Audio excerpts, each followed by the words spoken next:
ಕೃಷಿ ಹೊಂಡಗಳು, ನರೇಗಾ ಸ್ಕೀಮಿಂದ ಸಾಕಷ್ಟು ಕೆಲಸಗಳನ್ನು, ಆಮೇಲೆ ತಮಗೆ ತಿಳಿಸ್ಬೇಕಾದ್ರೆ ಬಳ್ಳಾರಿ ಡಿಸ್ಟ್ರಿಕ್ಟು ಇಡೀ ದೇಶದಲ್ಲಿ ಅವಾರ್ಡ್ ತೊಗೊಂಡಿದೆ. ನಮ್ಮ ಟೈಮ್ನಲ್ಲಿ ನಂಬರ್ 1 ಸ್ವಚ್ಛ ಭಾರತ ಆಯೋಗದಿಂದ ನಾವು ಅವಾರ್ಡ್ ತೊಗೊಂಡಿದೆ. ನನ್ನ ಕ್ಷೇತ್ರ ನಂಬರ್ 1 ಇದೆ. ಈ ಗ್ಯಾರಂಟಿ ಬಂದಾಗಿಂದ ಈಗ ಇನ್ನೊಂದು 1 ತಿಂಗಳಲ್ಲಿ 2.5 ವರ್ಷಕ್ಕೆ ಈ ರಾಜ್ಯ ಸರ್ಕಾರ ಕಾಲಿಡ್ತಾ ಇದೆ. ಈ 2.5 ವರ್ಷದಲ್ಲಿ ಗ್ಯಾರಂಟಿಯಿಂದ ಅಭಿವೃದ್ಧಿಗೆ ಕೊರತೆ ಆಗಿದೆಯಾ ಅಥವಾ ಗ್ಯಾರಂಟಿಯಿಂದ ಅಭಿವೃದ್ಧಿಗೆ ಲಾಭ ಆಗಿದೆ? ಅದರಲ್ಲಿ ಕೂಡ ಮತ್ತೆ ನಾವು 53,000 ಕೋಟಿ ಗ್ಯಾರಂಟಿ ಸ್ಕೀಮಿಗೆ ಕೊಟ್ಟು ಮಾಡಿದ್ದಾರೆ, ಮತ್ತು ಅಡಿಷ್ನಲ್ಲಾಗೂ ಕೊಡ್ತಾ ಇದ್ದಾರೆ. ಈಗ ಡೆವಲಪ್ಮೆಂಟ್ ಕಮ್ಮಿ ಆಗಿದೆ ಅಂದರೆ ಯಾರು ಹೇಳ್ತಾ ಇದ್ದಾರೆ ಡೆವಲಪ್ಮೆಂಟ್ ಕಮ್ಮಿ ಆಗಿದೆ ಅಂತ ನನ್ನ ಪ್ರಶ್ನೆ. ಈಗ ನೆರವಾಗಿ ಒಂದು 10,000 20,000 ಅಷ್ಟೇ ಸಿಗ್ತಾ ಇದೆ ಗೋಡಿ ಬಿದ್ದಂಥವರಿಗೆ. ಅಟ್ಲೀಸ್ಟ್ ಒಂದು 40,000 50,000 ಆದರೂ ಸಿಗ್ತಿದ್ವು, ಇಲ್ಲಿ ಸಿಗ್ತಾ ಇಲ್ಲ. ಪೂರ್ತಿ ಮನೆ ಬಿದ್ದರೆ 5 ಲಕ್ಷದ ಮನೆ ಕೊಡ್ತಿದ್ರು, ಅದು ಸಿಗ್ತಾ ಇಲ್ಲ. ಈ ಸರ್ಕಾರ ಬಂದಾಗಿಂದ ಡೆವಲಪ್ಮೆಂಟ್ಗೆ ಕೊರತೆ ಆಗಿದೆ ಅಂತೇಳಿ ನೇರವಾಗಿ ಆರೋಪ ಮಾಡ್ತಾ ಇದ್ದಾರೆ. ಈಗ ಎಲ್ಲ ಪ್ರೆಸ್ನವರು ಪ್ರಶ್ನೆ ಏನು ಮಾಡ್ತೀರಿ, ಯಾರು MLA ಹೋಗಿದ್ದೀರಿ, ಯಾವ ಡಿಸ್ಟಿಕ್ಕಿಗೆ ಹೋಗಿದ್ದೀರಿ ಅಂತ. ಬಳ್ಳಾರಿಯ ಹೈಯೆಸ್ಟ್ MPs ನಮ್ಮವರೇನ ಇರೋದು, BJP ಸರ್ಕಾರನ ಕಾಂಗ್ರೆಸ್ನವ್ರು ಇರೋದು. ಯಾರಾದರೂ ಒಂದು MPಗೆ ಪ್ರಶ್ನೆ ಮಾಡಿದ್ದೀರಾ? ನೀವು ನಿಮ್ಮ ಕ್ಷೇತ್ರಕ್ಕೆ ಹೋಗಿ ನೋಡಿದ್ದೀರಿ, ಪ್ರೈಮ್ ಮಿನಿಸ್ಟ್ರಿಗೆ ನಮಗೆ ಎಕ್ಸ್ಟ್ರಾ ಕೆಲಾಮಿಟಿ ಫಂಡ್ಸ್ನ ತರಬೇಕು ಅಂತಂತ ಯಾರಾದರೂ ಕೇಳಿದ್ದೀರಾ? ಯೋಚನೆ ಆದರೂ ಮಾಡಿದ್ದೀರಾ? ಮಾಡಿಲ್ಲ. ಒಟ್ಟು ಆಪೋಸಿಷನ್ಸ್ನಿಗೆ ಒಂದು ಧಕ್ಕೆ ತರ್ತಕ್ಕಂಥ ಸಬ್ಜೆಕ್ಟ್ಸ್ನ ತೊಗೊಂಡು ಬಂದು ಅವರು ಡೆವಲಪ್ಮೆಂಟ್ನ ಕವರ್ ಮಾಡಲಿಕ್ಕೆ ಈ ಟೈಪು ನಡೀತಾ ಇರೋ ಕುತಂತ್ರ ಅಂತ.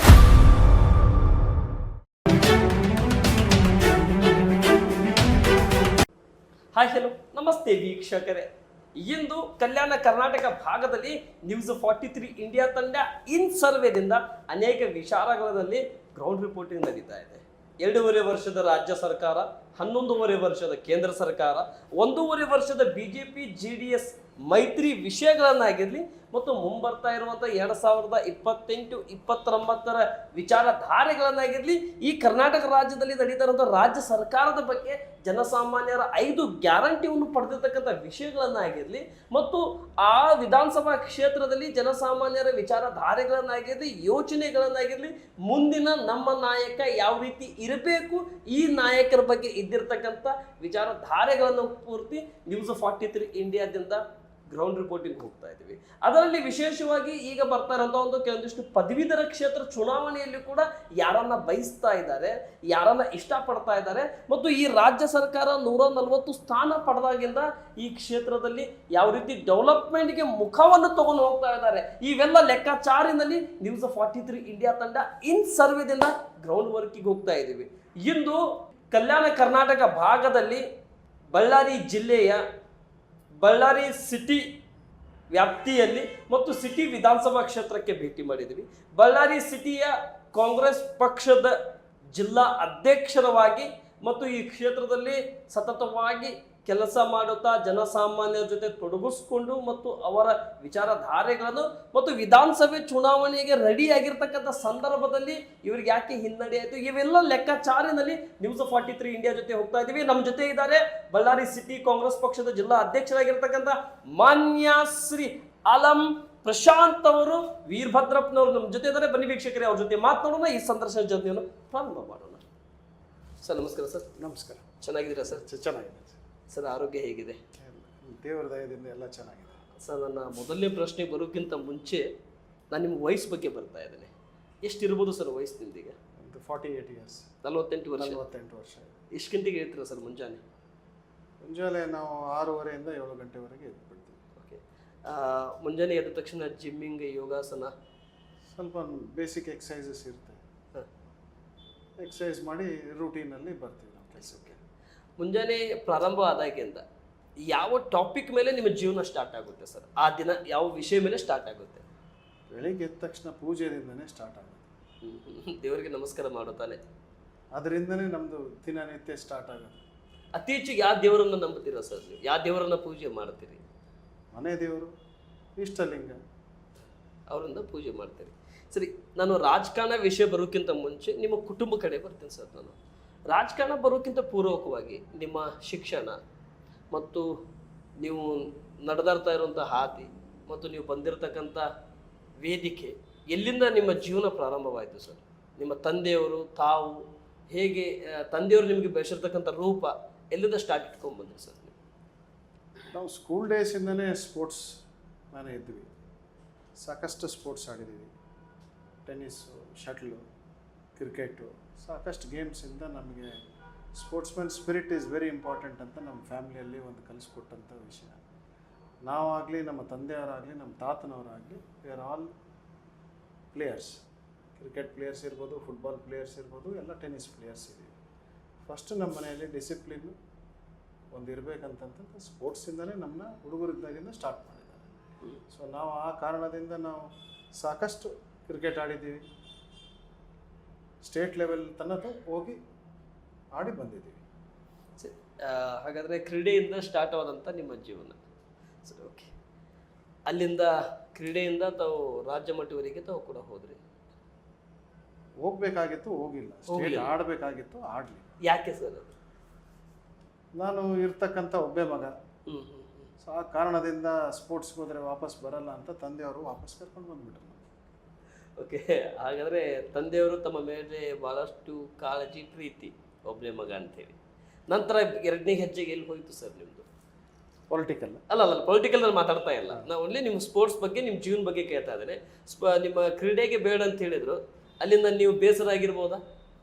ಬೇಸರ ಸ್ವಲ್ಪ ಅಂತೂ ಆಗಿದೆ, ಬೇಸರ ಉಂಟಾಗಿದೆ. ಬಟ್ ಬರ್ತಾ ಬರ್ತಾ ವಯಸ್ಸಾದ್ಮೇಲೆ ಅದರ ಜವಾಬ್ದಾರಿ, ಅದರ ತಿಳುವಳಿಕೆ ತಿಳ್ಕೊಂಡು ಮುಂದೆ ಹೋಗ್ಬೇಕಾಗುತ್ತೆ.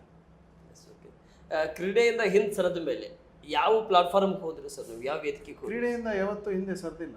ಅಲ್ಲ, ರಾಜ್ಯ ಮಟ್ಟಕ್ಕೆ ಹೋಗಿ ರಿಟರ್ನ್ ಬಂದ್ರಲ್ಲ, ಬಂದಮೇಲೆ ನಾವು ಮದುವೆ ಆಗಿ ಮಕ್ಕಳು ಆದಮೇಲೆ ಕೂಡ ನಾವು ಆಡ್ತಾ ಇದ್ದೀವಿ. ಈಗಾದ್ರೂ ಕ್ರೀಡೆ ಆಡ್ತಾ ಇದ್ದೀವಿ. ಸರಿ, ಓಕೆ. ತಮ್ಮ ತಂದೆಯವ್ರ ಬಗ್ಗೆ ತಿಳ್ಕೊಬೇಕಂತ ಸ್ವಲ್ಪ ಆಸಕ್ತಿ ನನಗೆ, ಮತ್ತು ನಿಮ್ಮ ಕುಟುಂಬ ಬಗ್ಗೆ ತಿಳ್ಕೊಬೇಕಂತೇಳಿ. ಕುಟುಂಬದಲ್ಲಿ ತಮ್ಮ ತಂದೆಯವರು ರಾಜಕೀಯದಲ್ಲಿ ಮುಂದೆ ಬಂದಿರತಕ್ಕಂಥವ್ರು. ಅವರ ಒಂದು ಪ್ರೇರಣೆ, ಅವರ ಒಂದು ಆಶೀರ್ವಾದದಿಂದ ನೀವು ಕೂಡ ಬಂದಂಥವರು. ತಮ್ಮ ತಂದೆಯವರ ರಾಜಕಾರಣ ಆವಾಗಿನ ಸಂದರ್ಭದಲ್ಲಿ ಯಾವ ರೀತಿ ಇತ್ತು? ಈಗಿನ ರಾಜಕಾರಣ ನೀವು ನೋಡಕ್ಕೆ ಹೋದರೆ ಅವಾಗಿನ ರಾಜಕಾರಣಕ್ಕೆ ಈಗಿನ ರಾಜಕಾರಣಕ್ಕೆ ಇರುವಂಥ ವ್ಯತ್ಯಾಸ ಯಾವುದು ಸರ್? ವ್ಯತ್ಯಾಸ ಅಂತ ಓಡೇ ಇಲ್ಲ. ಯಾಕೆ? ಅದೇ ಬೇರೆ ದುನಿಯಾ ಇದೆ, ಈಗ ನಡೀತಿರೋದೇ ಬೇರೆ ದುನಿಯಾ ಇದೆ. ಹೇಗೆ ಸರ್ ಅದು? ಪ್ರತಿ ಒಂದು ಸ್ಟೆಪ್ನಲ್ಲಿ ಡಿಫ್ರೆನ್ಸ್ ಇದೆ. ಅಡ್ಮಿನಿಸ್ಟ್ರೇಷನ್ ಆಗಲಿ, ಕೆಲಸ ಆಗಲಿ, ಯಾವುದೇ ರೀತಿ ಆಗಲಿ, ಡಿಸಿಪ್ಲಿನ್ ವರ್ಕ್ ಆಗಲಿ, ಜನರ ಜೊತೆ ಇರ್ತಕ್ಕಂಥ ಒಂದು ಅನುಬಂಧ, ಒಂದು ಪ್ರೀತಿ, ವಿಶ್ವಾಸ ಭಾಳ ಡಿಫ್ರೆನ್ಸ್ ಇದೆ.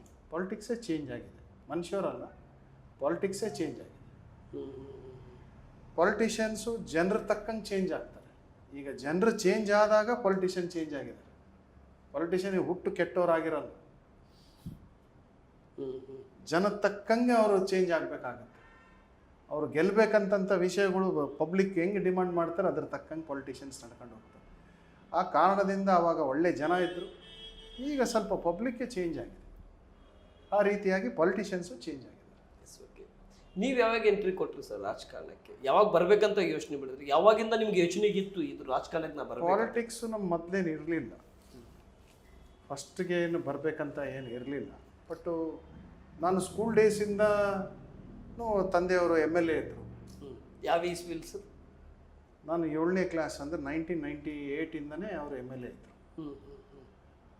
ಬಟ್ ಅವ್ರನ್ನ ನಾನು ಯಾವತ್ತೂ ಪೊಲಿಟಿಕಲ್ ಆ್ಯಕ್ಟಿವಿಟೀಸ್ನಲ್ಲಿ ಇನ್ವಾಲ್ವ್ ಮಾಡಿಲ್ಲ. ಅವರು ಬರೀ ಹಳ್ಳಿಗಳಿಗೆ, ಕೆಲಸಗಳಿಗೆ ಮಾತ್ರ ಕೊಡ್ತಾಯಿದ್ರು. ಯಾವತ್ತೂ ಒಂದು ಸ್ಟೇಜ್ನಲ್ಲಿ ಕರ್ಕೊಂಡು ಹೋಗಿಲ್ಲ, ಯಾವುದು ಸ್ಟೇಜ್ನಲ್ಲಿ ಕೂಡಿಸಿಲ್ಲ ನನಗೆ. ಸೊ ಆ ರೀತಿಯಾಗಿ ನಾವು ಪಾಲಿಟಿಕ್ಸ್ ಮಾಡಿದವರು, ನಮ್ಮ ಡಿಸಿಪ್ಲಿನ್ನಾಗೆ ಬೆಳೆಸಿದವರು.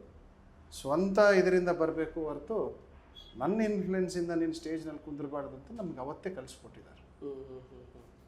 ತಂದೆಯ ಹೆಸರ ಮೇಲೆ ಮತ್ತು ನನ್ನ ಒಂದು ಸಪೋರ್ಟ್ನಿಂದ ಬರೋದು ಬೇಡ, ವೈಯಕ್ತಿಕನಿಂದ ತಾವು ಬರಬೇಕು ಅನ್ನೋದು ಅವ್ರ ಆಸೆ. ಹೀಗೆ ಸ್ಟಾರ್ಟ್ ಆಯಿತು. ಯಾವ ಹೆಜ್ಜೆಯಿಂದ, ಯಾವ ಒಂದು ಹೋರಾಟದಿಂದ ತಾವು ರಾಜಕೀಯಕ್ಕೆ ಪ್ರವೇಶ ಮಾಡಿದರೆ? ಯಾಕೆ ಆ ಸಂದರ್ಭ ಯಾಕೆ ಬಂತು ನಿಮಗೆ? ಸಂದರ್ಭ ಬಂದಿರ್ತಂದರೆ ಇಲ್ಲಿ ಸಾಕಷ್ಟು ಜನ ಬಳ್ಳಾರಿ ಕ್ಷೇತ್ರಗಳಲ್ಲಿ ರಿಸರ್ವೇಷನ್ಸು ತಮಗೆ ತಿಳಿದಂತೆ ಸಾಕಷ್ಟು ರಿಸರ್ವೇಷನ್ಸ್ ಇದೆ. ಆ ಕಾರಣದಿಂದ ನಮ್ಮ ಬಳ್ಳಾರಿ ಸುತ್ತಮುತ್ತ ಜಿಲ್ಲಾ ಪರಿಷತ್ ಏರಿಯಾಗಳಲ್ಲಿ ರಿಸರ್ವೇಷನ್ ಇರ್ತಕ್ಕಂಥ ಇದರಲ್ಲಿ ಅವಕಾಶ ಇದ್ದಿಲ್ಲ ಜನರಲ್ಲವರಿಗೆ. ಆ ಕಾರಣದಿಂದ ಒಂದು 2-3 ಜನರಲ್ ಆದವು. ನಮಗೇನು ಆವಾಗ ನಮಗೆ ನನಸಲ್ಲೂ ಇದ್ದಿಲ್ಲ ನಾನು ಎಲೆಕ್ಷನ್ ನಿಂದಿರ್ತೀನಿ ಅಂತ. ಫಸ್ಟ್ ನಾನು ಸ್ಟಾರ್ಟ್ ಆಗಿದ್ದು ಜಿಲ್ಲಾ ಪರಿಷತ್ ಎಲೆಕ್ಟ್ರಲ್ ಎಲೆಕ್ಷನ್ ಆಗಿರೋದು ಅವು. ಬಟ್ ಅದಕ್ಕಿಂತ ಮೊದಲು ಯೂತ್ನಲ್ಲಿದ್ದೀವಿ, ಸಾಕಷ್ಟು ಎಲೆಕ್ಷನ್ಗಳು ಮಾಡಿದ್ದೀವಿ. MP ಎಲೆಕ್ಷನ್ಗಳು, ಸೋನಿಯಾ ಗಾಂಧಿ ಅವರ ಎಲೆಕ್ಷನ್ಗಳು ಸಾಕಷ್ಟು ಮಾಡಿದ್ದೀವಿ ಎಲೆಕ್ಷನ್ಗಳು. ಬಟ್ ಅವ್ರ ಹಿಂದೆ ಅವ್ರ ಡೈರೆಕ್ಷನ್ ಮೇಲೆ ನಾವು ಮಾಡ್ತಾ ಹೋಗಿದ್ದೀವಿ. ಪದವಿಗಳು ಅಪ್ಪೋರೇನು ಹೇಳ್ತಾ ಇದ್ರು, ಕೆಲಸ ಮಾಡಿದವರಿಗೆ ಪದವಿ ಕೊಡಬೇಕು, ನಿನಗೆ ಇದಕ್ಕೆ ನಾನು ಇದನ್ನೆಲ್ಲ ಅಂತ ಇದ್ರು. ಸೊ ನಾನು ಯೂತ್ ಕಾಂಗ್ರೆಸ್ ಆಗ್ಬೋದಿತ್ತು, NSUI ಆಗ್ಬೋದಿತ್ತು, ಯಾವುದೂ ನಾನು ಕೊಡಲಿಲ್ಲ. ಅವರು ಕೆಲಸ ಮಾಡೋರಿಗೆ ಕೊಡಬೇಕು, ಅವ್ರಿಗೆ ಕೊಡ್ತಾಯಿದ್ರು, ನಾವು ಕೆಲಸ ಮಾಡ್ತಾಯಿದ್ವಿ. ಒಂದು ಆಕ್ಸಿಡೆಂಟಲ್ ಏನಾಗಿದೆ ಅಂದರೆ, ಆ ಟೈಮ್ನಲ್ಲಿ ಜನರು ಬಂದರು, ಭಾಳ ದೊಡ್ಡ BJP ಅವಾಗೆಲ್ಲ 20 ವರ್ಷ ಅವರೇ ಆಳಿರ್ತಕ್ಕಂಥ ಇದರಲ್ಲಿ ಕಾಂಗ್ರೆಸ್ ಪಕ್ಷದಲ್ಲಿ ಬೇಡಿಕೆ ಬಂತು. ಇಂಥ BJP ಇರ್ತಕ್ಕಂಥ MLAಗಳು, ಮಿನಿಸ್ಟರ್ಗಳಲ್ಲಿ ಹೆದರಿಸ್ಬೇಕಂದ್ರೆ ನಮ್ಮ ಕೈಯಲ್ಲಿ ಆಗಲ್ಲ, ನೀವು ಬರಲೇಬೇಕಂತ ಫೋರ್ಸ್ ಮಾಡಿ ನನ್ನ ಕರ್ಕೊಂಡು ಹೋಗಿ ನಿಂದಿರಿಸಿತ್ತು. ಸೊ ಅವಾಗಿಂದ ನಾವು ಪಾಲಿಟಿಕ್ಸ್ನಲ್ಲಿ. ಯಾವ ಕ್ಷೇತ್ರಕ್ಕೆ ಸ್ಪರ್ಧೆ ಮಾಡಿದ್ರು ಸರ್ ನೀವು ಜಿಲ್ಲಾ ಪರಿಷತ್ತಲ್ಲಿ? ಯಾವ ಕ್ಷೇತ್ರ? ರೂಪನಗುಡಿ ಕ್ಷೇತ್ರ ಅಂತ 2017ನಲ್ಲಿ ಆರಿಸಿ ಬಂದಿತ್ತು ನಾವು. ಅವಾಗಿಂದ ನಿಮ್ಮ ರಾಜಕಾರಣ ಪ್ರಾರಂಭವಾಯಿತು. ಸರಿ, ಎಷ್ಟು ಮತ ಅಂತರದಿಂದ ತಾವು ಲೀಡಿಂದ ಆಯ್ಕೆ ಆಗಿದೆ ಸರ್? ಒಂದು 1300 ವೋಟಿಂದ. ಸರಿ, ಓಕೆ. ಅಲ್ಲಿಂದ ತಾವು ರಾಜಕಾರಣಕ್ಕೆ ಬಂದ್ರಿ. ಯಾವ್ಯಾವ ಅಭಿವೃದ್ಧಿ, ಯಾವ್ಯಾವ ಹೋರಾಟಗಳನ್ನು ಮತ್ತು ಹಿಂದುಗಡೆ ತಂದೆಯವರ ಮಾರ್ಗದರ್ಶನ ಮತ್ತು ಮನೆಯಲ್ಲಿ ತಾಯಿಯವರ ಮಾತೋಶ್ರೀಯವರ ಆಶೀರ್ವಾದ ಮತ್ತು ಬೆನ್ನಿಗಿದ್ದಿರತಕ್ಕಂಥ ಪಕ್ಷದ ಪ್ರತಿಯೊಂದು ಮುಖಂಡರು ಕೂಡ ನಿಮಗೆ ಸಪೋರ್ಟ್ ಮಾಡ್ತಾ ಬಂದರು. ಯಾವ್ಯಾವ ಹೋರಾಟದಲ್ಲಿ, ಯಾವ್ಯಾವ ವಿಷಯದಲ್ಲಿ ಯಶಸ್ಸನ್ನು ಕಾಣ್ತಾ ಬಂದರು? ನಾವು ಅಪೋಸಿಷನ್ನಲ್ಲಿದ್ದರೂ ಕೂಡ, ವಿರೋಧ ಪಕ್ಷ BJP ಸರ್ಕಾರ ಇತ್ತು, ಜಿಲ್ಲಾ ಪರಿಷತ್ತಲ್ಲಿ ಕೂಡ ನಾವು ಅಪೋಸಿಷನ್ಸ್ನಲ್ಲಿ ಇದ್ವಿ, ವಿರೋಧ ಪಕ್ಷದಲ್ಲಿದ್ವಿ. ಆದರೆ ಹೋರಾಟ ಮಾಡೋದು ನಾವು ಬಿಡಲಿಲ್ಲ. ಪ್ರತಿ ಊರಿನಲ್ಲಿ ಆದಷ್ಟು ಮಟ್ಟಿಗೆ ನಮ್ಮ ಇಡೀ ಬಳ್ಳಾರಿ ಕ್ಷೇತ್ರದಲ್ಲಿ, ನನ್ನ ಕ್ಷೇತ್ರದಲ್ಲಿ 3 ಕೆರೆಗಳನ್ನು ಕಟ್ಟಿದ್ವಿ, ದೊಡ್ಡದು. ಅಂದರೆ ಸಣ್ಣವು ಯಾವೂ ಇಲ್ಲ, 13 ಕೋಟಿ ವೆಚ್ಚದಂಥ ಒಂದು ದೊಡ್ಡ ಅಭಿವೃದ್ಧಿ ಕಾರ್ಯಕ್ರಮ. ಮಲ್ಟಿ ಡ್ರಿಂಕಿಂಗ್ ಸ್ಕೀಮ್ಸ್ ಮಾಡಿದ್ದೀವಿ, ಓವರ್ ಹೆಡ್ ಟ್ಯಾಂಕ್ಸ್ ಕಟ್ಟಿದ್ದೀವಿ, ವಾಟರ್ ಫಿಲ್ಟರ್ಸ್ ಮಾಡಿದ್ದೀವಿ, ಸ್ಕೂಲ್ ರಿಪೇರಿಗಳು ಮಾಡಿದ್ದೀವಿ, ರೋಡುಗಳು, ಇಂಥ ಅಭಿವೃದ್ಧಿ ಕೆಲಸ. ಆ ಟೈಮ್ನಲ್ಲಿ ನಮ್ಮ ಅಗ್ರಿಕಲ್ಚರ್ ಡಿಪಾರ್ಟ್ಮೆಂಟಿಂದ ಕೃಷಿ ಹೊಂಡಗಳು, ನೆರೆಗಾ ಸ್ಕೀಮಿಂದ ಸಾಕಷ್ಟು ಕೆಲಸಗಳನ್ನು. ಆಮೇಲೆ ತಮಗೆ ತಿಳಿಸ್ಬೇಕಾದ್ರೆ, ಬಳ್ಳಾರಿ ಡಿಸ್ಟ್ರಿಕ್ಟು ಇಡೀ ದೇಶದಲ್ಲಿ ಅವಾರ್ಡ್ ತೊಗೊಂಡಿದೆ ನಮ್ಮ ಟೈಮ್ನಲ್ಲಿ. ನಂಬರ್ 1 ಸ್ವಚ್ಛ ಭಾರತ ಆಯೋಗದಿಂದ ನಾವು ಅವಾರ್ಡ್ ತೊಗೊಂಡಿದೆ. ನನ್ನ ಕ್ಷೇತ್ರ ನಂಬರ್ 1 ಇದೆ. ವಿಧಾನಸಭೆಗಿಂತ ಹಿಂದುಗಡೆ ನೀವೇನು ವಿಧಾನ ಪರಿಷತ್ತಿಗೆ ಅಂದರೆ ತಾವೇನು ಜಿಲ್ಲಾ ಪರಿಷತ್ಗೆ ತಾವೇನು ಬಂದ್ರಿ, ಅದು ಆದಮೇಲೆ 2ನೇ ಚುನಾವಣೆಗೆ ಯಾವುದು ಸ್ಪರ್ಧೆ ಮಾಡಿದ್ರಿ ನೀವು? ಇನ್ನೂ ಬಂದೇ ಇಲ್ಲ. ಅಲ್ಲ, ಜಿಲ್ಲಾ ಪಂಚಾಯತ್ ಮುಗಿದ ಮೇಲೆ ಇದು ಪದವೀಧರ ಕ್ಷೇತ್ರಗಳನ್ನಾಗಿರಲಿ ಅಥವಾ ಸ್ಟೇಟ್ MLCಗಳನ್ನಾಗಿರಲಿ, ಪದವೀಧರಕ್ಕೆ ಹೋಗ್ಬೇಕಾದ್ರೆ ತಮ್ದೇನು ಕ್ವಾಲಿಫಿಕೇಷನ್ ಆಗಿರ್ಬೋದು? ಪದವೀಧರಕ್ಕೆ ಈಸಿಯಾಗಿ ಹೋಗ್ಬೋದು. ಬಟ್ ಏನಾಗಿತ್ತು, ಆವಾಗ ಆಗ್ತಾನೆ ಎಲೆಕ್ಷನ್ ಆಗಿತ್ತು. ಇನ್ನು ಒಂದು ಈಗ ಸಿಟ್ಟಿಂಗು MLC ಇರೋದ್ರಿಂದ ಅವ್ರಿಗೆ ಕೊಡಬೇಕಂತ ಒಂದು ಡಿಸಿಷನ್ ಆಗಿರೋದ್ರಿಂದ ಅವ್ರಿಗೆ ಕೊಟ್ಟರು. ಸೊ ಅವ್ರು ಗೆದ್ದು ಕೂಡ ಬಂದಿದ್ದಾರೆ. ಸರಿ, ಈ ನೆಕ್ಸ್ಟ್ ಚುನಾವಣೆಗೆ ಯಾವ ರೀತಿ ಪ್ರಿಪ್ರೇಷನ್ ಮಾಡ್ತಾ ತಾವಪ್ಪ ಅಂದ್ರಿ? ನೆಕ್ಸ್ಟ್ ಚುನಾವಣೆ ಅಂದರೆ MLA ಎಲೆಕ್ಷನ್ 23ನ? ಅಲ್ಲ, ಟೋಟಲಿ ಚುನಾವಣೆ ನಾನು ನಿಮ್ಗೆ ಕೇಳ್ತಾ ಇರೋದು. ಇದು ವೈಯಕ್ತಿಕ ಪ್ರಶ್ನೆನ ಪಾರ್ಟಿ ಪ್ರಶ್ನೆ? ಪಾರ್ಟಿ ಮತ್ತು ವೈಯಕ್ತಿಕ ಪ್ರಶ್ನೆ. ಈಗ ನೋಡಿ, TK ಶಿವಕುಮಾರ್ ಅವರು ಒಂದು KPCC ಅಧ್ಯಕ್ಷರಾದಾಗಿಂದ ಅವ್ರು ಯಾವತ್ತು ತೊಗೊಂಡಿದ್ದಾರೆ ಅವತ್ತಿಂದನೇ ಹೇಳ್ತಾ ಇದ್ದಾರೆ, ನೆಕ್ಸ್ಟ್ ಎಲೆಕ್ಷನ್ಗೆ ನಾವು ತಯಾರಾಗಬೇಕಂತ ಸಾಕಷ್ಟು ಡೈರೆಕ್ಷನ್ಸು, ಸಾಕಷ್ಟು ಒಂದು ನಡವಳಿಕೆಗಳು ಕೊಟ್ಟಿದ್ದಾರೆ. ಪ್ರತಿ ತಿಂಗಳ ಒಂದು ಕಾರ್ಯಕ್ರಮ ನಮ್ಮದು ನಿರಂತರವಾಗಿ ನಡೀತಾನೆ ಇರುತ್ತೆ. ಪ್ರೋಗ್ರಾಮ್ಸ್ ಇದ್ದಾವೆ. ಆ ಪ್ರೋಗ್ರಾಮ್ನಲ್ಲಿ ಗ್ರೌಂಡ್ ರಿಯಾಲಿಟಿ, ಬೂತ್ ಲೆವೆಲಿಂದ ಎತ್ತರಿಸ್ಕೊಂಡು ಬಂದು ಮಾಡಬೇಕಂತ ಕಾರ್ಯಕ್ರಮ ಇದೆ, ರೂಪಿಸ್ತದೆ. ಅದನ್ನು ನಾವು ಅವ್ರ ಡೈರೆಕ್ಷನ್ ಮೇಲೆ ಪ್ಲಸ್ ನಮ್ಮ ಲೋಕಲ್ MLAಗಳು, MP ಗಳು ಸಹಕಾರದಿಂದ ಸಕ್ಸಸ್ಫುಲ್ಲಾಗಿ ಪ್ರೋಗ್ರಾಮ್ಸ್ ಮಾಡ್ತಾಯಿದ್ದೀವಿ. ಸರಿ, ಓಕೆ. ನಿಮ್ಮ ನೇತೃತ್ವದಲ್ಲಿ ಈ ಸಿಟಿ ಅಧ್ಯಕ್ಷರಾದಾಗಿಂದ ಎಷ್ಟು ಜನ ಯುವಕರನ್ನು ಮತ್ತು ಮುಖಂಡರನ್ನು ತಮ್ಮ ಪಕ್ಷಕ್ಕೆ, ತಮ್ಮ ಒಂದು ಕಾರ್ಯವೈಖರಿಗಳನ್ನು ನೋಡಿ ನಿಮ್ಮ ಪಕ್ಷಕ್ಕೆ ಬರಮಾಡಿಕೊಳ್ಳುವಂಥ ಪ್ರಯತ್ನ, ಮತ್ತು ಇಲ್ಲಿ ನಡೆದಿರ್ತಕ್ಕಂಥ ಕೆಲವೊಂದಿಷ್ಟು ಹೋರಾಟದಲ್ಲಿ ಮತ್ತು ಬೇಸರಾಗಿ ನಿಮ್ಮ ಪಕ್ಷ ಬಿಟ್ಟು ಹೋಗಿರ್ತಕ್ಕಂಥವರು ಅವರನ್ನು ಎಷ್ಟು ಜನರನ್ನು ತಾವು ಒಳಗಡೆ ತೊಗೊಂಬರುವಂಥ ಪ್ರಯತ್ನ ಮಾಡಿದ್ರಿ. ನೀವು ಅಧ್ಯಕ್ಷ ಆದಾಗಿಂದ ಬಳ್ಳಾರಿ ಸಿಟಿಯಲ್ಲಿ ಕಾಂಗ್ರೆಸ್ ಪಾರ್ಟಿ ಯಾವ ರೀತಿ ಬಲಿಷ್ಠವಾಗಿ ಯಾವ ರೀತಿ ಭದ್ರಕೋಟೆ ಮಾಡಿಕೊಂಡ್ರು? ಈಗಾಗಲೇ ಒಂದು ಹೇಳಬೇಕಂದ್ರೆ ನಾನು ಆಗ್ಲಿಕ್ಕಿಂತ ಮುಂಚೆನೇ ಇದಾಗಲೇ ಭದ್ರಕೋಟೆ ಇರ್ತಕ್ಕಂಥ ಜಾಗ. ನಾನು ಅಧ್ಯಕ್ಷ ಆಗೋಕ್ಕಿಂತ ಮೊದಲೇ ಎಲೆಕ್ಷನ್ನಲ್ಲಿ 5 ಸೀಟು ನಮ್ಮ ಬಳ್ಳಾರಿ ಡಿಸ್ಟಿಕ್ನಲ್ಲಿ ಕಾಂಗ್ರೆಸ್ ಗೆದ್ದಿದೆ. ಅದಕ್ಕೆ ನಾನು ಸಪೋರ್ಟ್ ಮಾಡಬಲ್ಲೆ ಹೊರತು ನಾನೇ ಮಾಡಿದ್ದೀನಿ ಅಂತಂತ ಹೇಳಲಿಕ್ಕಾಗಲ್ಲ. ಇಲ್ಲಿ ಸಿಟ್ಟಿಂಗ್ ಬೈ ಎಲೆಕ್ಷನ್ ಆಯಿತು, MP ನಾವೇ ಗೆದ್ದಿದ್ದೀವಿ, ಸಿಟ್ಟಿಂಗ್ MLAನೂ ಆಯಿತು, ಅದು ಕೂಡ ನಾವೇ ಗೆದ್ದಿದ್ದೀವಿ. ಅಂದರೆ ಜನರು ಕಾಂಗ್ರೆಸ್ ಪರವಾಗಿದ್ದಾರೆ, ಅದನ್ನು ಕರ್ಕೊಂಡು ಹೋಗೋದು ಜವಾಬ್ದಾರಿ ನಂದು. ನಮ್ಮ ಪಕ್ಷ ಬಿಟ್ಟು ಹೋದ್ರೆ ಸಾಕಷ್ಟು ಜನ ಇದ್ದಾರೆ, ವಾಪಸ್ ಸಾಕಷ್ಟು ಜನನೂ ಬಂದಿದ್ದಾರೆ. ಒಂದು 2-3 ಪಾರ್ಟಿಗಳು ಬಂದಿದ್ದು, ಇನ್ ಬಿಟ್ವೀನ್ ಇಂಡಿಪೆಂಡೆಂಟ್ ಪಾರ್ಟಿ ಬಂದಿತ್ತು, BJP ಪಾರ್ಟಿ ಬಂದಿತ್ತು, ಎಲ್ಲ ಆ ಸೈಡ್ ಹೋಗಿದ್ರು. ಬಟ್ ಈಗ ಸರ್ಕಾರ ಬಂದ ಮೇಲೆ ನಡವಳಿಕೆ, ನಮ್ಮ ಸರ್ಕಾರದ ಸ್ಕೀಮ್ಗಳು ನೋಡಿ ವಾಪಸ್ ಬಂದಿದ್ದಾರೆ, ಸಾಕಷ್ಟು ಜನ ಬಂದಿದ್ದಾರೆ ವಾಪಸ್. ಇನ್ನು ಬರಲಿಕ್ಕೆ ಪ್ರಯತ್ನನೂ ಮಾಡ್ತಾ ಇದ್ದಾರೆ, ನಾವು ನೋಡಿ ಕರ್ಕೊಳ್ತಾ ಇದ್ದೀವಿ. ಓಕೆ, ಈಗ ನಾನು ನಿಮ್ಮ ವೈಯಕ್ತಿಕ ಪ್ರಶ್ನೆ ಕೇಳ್ತಾ ಇದ್ದೇನೆ. ಲಾಸ್ಟ್ ಟೈಮ್ ಕೂಡ ತಾವು ಈ ಬಳ್ಳಾರಿ ಸಿಟಿ ವಿಧಾನಸಭಾ ಕ್ಷೇತ್ರದ ಟಿಕೆಟ್ ಕೇಳಿದ್ರಿ ಅಂತ ಒಂದು ಹೆಸರು ಕೇಳಿದೆ. ಮತ್ತು ಈಗ ಮುಂದೆ ಬರ್ತಾರಂಥ ಪದವೀಧರ ಕ್ಷೇತ್ರ ಆಗಿರಲಿ ಮತ್ತು 28ರ ಚುನಾವಣೆಯಲ್ಲಿ ಕೂಡ ರೇಸ್ನಲ್ಲಿ ಇದ್ದಾರೆ ಅನ್ನೋಂಥ ಹೆಸರು ಕೂಡ ನಾನು ಕೇಳ್ತಾ ಇದ್ದೀನಿ. ಹೌದಾ ಸರ್? ಹೌದು. ಈ ಚುನಾವಣೆಗೆ ಯಾವ ರೀತಿ ಪ್ರಿಪೇರ್ ಆಗಿದ್ರಿ? ನಿಮ್ಮ ಕೈಗೆ ಬಂದಿರತಕ್ಕಂಥ ಬಿಫಾರ್ಮು ಬರೋಕ್ಕಿಂತ ಮುಂಚಿತವಾಗಿ ಬದಲಾವಾಯಿತು ಅನ್ನೋಂಥ ಮೆಸೇಜ್ನು ಕೂಡ ನಾವು ಕೇಳಿದ್ವಿ. ಆ ಟೈಪ್ ಏನಿಲ್ಲ, ಸಿಸ್ಟಮ್ಯಾಟಿಕ್ನಲ್ಲಿ ನಮ್ಮ ಪ್ರಯತ್ನ ನಾವು ಮಾಡಿದ್ವಿ. ನಮ್ಮ ಸಹೋದರಾದಂಥ ಭರತ್ ರೆಡ್ಡಿ ಅವ್ರಿಗೆ ಸಿಕ್ತು, ಓಪನ್ನಾಗಿ ವೆಲ್ಕಮ್ ಮಾಡಿ ಅವ್ರ ಜೊತೆ ಪ್ರತಿಯೊಂದು ವಾರ್ಡು, ಪ್ರತಿಯೊಂದು ಎಲೆಕ್ಷನ್ ಅವ್ರ ಜೊತೆಗೆ ತಿರುಗಿ ಪಕ್ಷನ ಗೆಲ್ಸ್ಕೊಂಡು ಬರೋದು ನಮ್ಮದು ಡ್ಯೂಟಿ ಇತ್ತು, ಮಾಡಿದ್ವಿ. ಸರಿ, ನೆಕ್ಸ್ಟ್ ಚುನಾವಣೆಗೆ ನೀವು ಯಾವ ರೀತಿ ಪ್ರಿಪೇರ್ ಆಗಿರಿ? ನಿಮ್ಮ ಚುನಾವಣೆಗೆ ನೀವು ನಿಲ್ಲಬೇಕಂತೇಳಿ ಆಸೆ ಪಟ್ಟಿರ್ತಕ್ಕಂಥ ಕ್ಷೇತ್ರಕ್ಕೆ? ಈಗ ಆಸೆ ಪಟ್ಟಿರ್ತಕ್ಕಂಥ ಕ್ಷೇತ್ರ ಬಳ್ಳಾರಿಯಲ್ಲಿ ಈಗ ಯಾವುದೂ ಇಲ್ಲ. 5 ಈಗ ಕಾಂಗ್ರೆಸ್ ಇರೋದ್ರಿಂದ ನಮ್ಮದೊಂದು ಪಾಲಿಸಿ ಇರುತ್ತೆ, ಇದ್ದವ್ರಿಗೆ ಟಿಕೆಟ್ ಕೊಡಬೇಕಂತಂದು ಒಂದು ಕಾಂಗ್ರೆಸ್ ಪಾಲಿಸಿ ಇರುತ್ತೆ. ಸೊ ನನ್ನ ತಿಳಿದ ಮಟ್ಟಿಗೆ ಈಗ ಎಲ್ಲಿ ಅವಕಾಶ ಇಲ್ಲ ಅಂತ ನನಗನ್ಸುತ್ತೆ. ಈಗ ಮುಂದೆ ಬರ್ತಕ್ಕಂಥ MLC ಎಲೆಕ್ಷನ್ಗಳು ಇಲ್ಲಾಂದ್ರೆ ನಾಮಿನೇಷನ್ಗಳಲ್ಲಿ ನಾವು ಪ್ರಯತ್ನ ಮಾಡಬೇಕಾಗತ್ತೆ. ಬಳ್ಳಾರಿ ಜಿಲ್ಲೆಯಲ್ಲಿ ಜನರಲ್ ಕ್ಯಾಟಗರಿ ಇದ್ದವರಿಗೆ ಸ್ವಲ್ಪ ಅವಕಾಶ ಕಮ್ಮಿ ಇರೋದರಿಂದ ನಮಗೆ ಒಂದು ಪ್ರಾಮಾಣಿಕತೆ ಕೆಲಸ ಅಂತ ನೋಡಿ ಒಂದು ಏನಾದರೂ ಕೊಟ್ಟರೆ ಪಕ್ಷಕ್ಕೆ ಚೆನ್ನಾಗಿರುತ್ತೆ ಅಂತ. ಓಕೆ, ಈ ಚುನಾವಣೆ ಸಂದರ್ಭದಲ್ಲಿಕ್ಕಿಂತ ಒಂದು ನೀವು ಮಾತು ಹೇಳಿದ್ರಿ, ಏನಂತೇಳಿ ನಮ್ಮ ಗ್ಯಾರಂಟಿ ಮತ್ತು ನಮ್ಮ ಸೌಲಭ್ಯಗಳನ್ನು ನೋಡಿ ಎಷ್ಟೋ ಜನರು ಬಿಟ್ಟು ಹೋದಂಥವರು ಬಂದಿದ್ದಾರೆ ಮತ್ತು ಹೊಸದಾಗಿ ಕೂಡ ಸೇರ್ಪಡೆ ಆಗಿದ್ದಾರೆ ಅನ್ನೋಂಥ ವಿಷಯಗಳಂತ ಪ್ರಸ್ತಾವನೆ ಮಾಡಿದ್ರಿ. ಆದರೆ ಈ ಗ್ಯಾರಂಟಿ ಬಂದಾಗಿಂದ ಈಗ ಇನ್ನೊಂದು 1 ತಿಂಗಳಲ್ಲಿ 2.5 ವರ್ಷಕ್ಕೆ ಈ ರಾಜ್ಯ ಸರ್ಕಾರ ಕಾಲಿಡ್ತಾ ಇದೆ. ಈ 2.5 ವರ್ಷದಲ್ಲಿ ಗ್ಯಾರಂಟಿಯಿಂದ ಅಭಿವೃದ್ಧಿಗೆ ಕೊರತೆ ಆಗಿದೆಯಾ ಅಥವಾ ಗ್ಯಾರಂಟಿಯಿಂದ ಅಭಿವೃದ್ಧಿಗೆ ಲಾಭ ಆಗಿದೆಯಾ ಸರ್? ಇದು ಡಿಬೇಟಬಲ್, ಇದು ಭಾಳ ಡಿಬೇಟಬಲ್. ಈಗ ನಾವು ಹೇಳಿದ್ದನ್ನು ಮುಂದಿನವ್ರು ಒಪ್ಪಲ್ಲ, ಮುಂದೆ ಹೇಳೋರನ್ನು ನಾವು ಒಪ್ಪಲ್ಲ. ಅಭಿವೃದ್ಧಿ ನಿಂತಿದೆ ಅಂತಂತ ಯಾವುದಾದ್ರೂ ಬಜೆಟ್ ಕಮ್ಮಿ ಆಗಿದೆನಾ? ನಮ್ಮದು ಸಿದ್ದರಾಮಯ್ಯ ಸರ್ಕಾರ ಯಾವುದಾದ್ರೂ ಬಜೆಟ್ ಕಮ್ಮಿ ಮಾಡಿದಾರ? ಅಭಿವೃದ್ಧಿ ಕಮ್ಮಿ ಆಗಿದೆ ಅಂದರೆ ದುಡ್ಡು ಎಲ್ಲಾದರೂ ಕಮ್ಮಿ ಹಾಕಿರಬೇಕು, ಎದಕ್ಕಾದರೂ ಕಮ್ಮಿ ಮಾಡಿರಬೇಕು, ಡಿಪಾರ್ಟ್ಮೆಂಟ್ಗಳಿಗೆ ಕಮ್ಮಿ ಆಗಿರಬೇಕು. ಎವ್ರಿ ಡಿಪಾರ್ಟ್ಮೆಂಟ್ಗೆ ಯಥಾ ರೀತಿಯಾಗಿ ಇನ್ಕ್ರೀಸ್ ಮಾಡ್ತಾನೆ ಬಜೆಟ್ ಬಂದಿದೆ.